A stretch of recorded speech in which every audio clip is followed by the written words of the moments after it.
ময়মনসিংহ শহরে নারী শিক্ষার্থীদের লক্ষ্য করে অশ্লীল অঙ্গভঙ্গি ও শ্লীলতাহানির অভিযোগে মাহমুদুর রহমান নামের এক ব্যক্তিকে গ্রেপ্তার করেছে আইনশৃঙ্খলা বাহিনী। অভিযুক্তকে সিরাজগঞ্জের এনায়েতপুর এলাকা থেকে আটক করা হয়। ঘটনাটি প্রকাশ্যে আসে সম্প্রতি সামাজিক যোগাযোগ মাধ্যমে একটি সিসিটিভি ফুটেজ ছড়িয়ে পড়ার পর। ভাইরাল হওয়া ওই ভিডিওতে দেখা যায় ব্যস্ত সড়কে এক ব্যক্তি প্রকাশ্য দিবালোকে স্কুলগামী নারী শিক্ষার্থীদের উদ্দেশ্যে অশালীন আচরণ করছে। মুহূর্তে এই ভিডিও ছড়িয়ে পড়লে শহর জুড়ে শুরু হয় তীব্র প্রতিক্রিয়া। স্থানীয় বাসিন্দা ও অভিভাবকদের মধ্যে এই ঘটনায় গভীর উদ্বেগ তৈরি হয়েছে।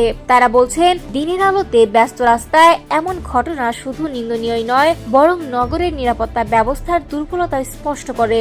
অনেকেই প্রশ্ন তুলছেন, জনসমাগমপূর্ণ এলাকায় নারীদের নিরাপত্তা কতটা নিশ্চিত?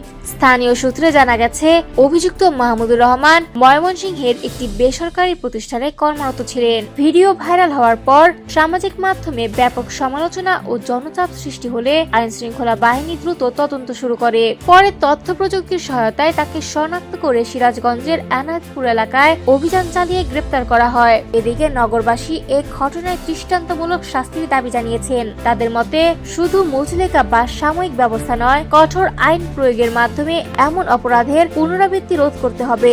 একই সঙ্গে তারা নিয়মিত টহল, সিসিটিভি নজরদারি বৃদ্ধি এবং নিরাপত্তা ব্যবস্থা আরো শক্তিশালী করার আহ্বান জানিয়েছেন। বিশেষজ্ঞরা বলছেন, এই ধরনের আচরণকে মনস্তাত্ত্বিকভাবে এক্সিবিশনিস্টিক ডিসঅর্ডার হিসেবে চিহ্নিত করা হয়, যা একটি মানসিক বিকৃতি। এটি বিশ্ব স্বাস্থ্য সংস্থা এবং আমেরিকান সাইকিয়াট্রিক অ্যাসোসিয়েশনের মানদণ্ডেও স্বীকৃত।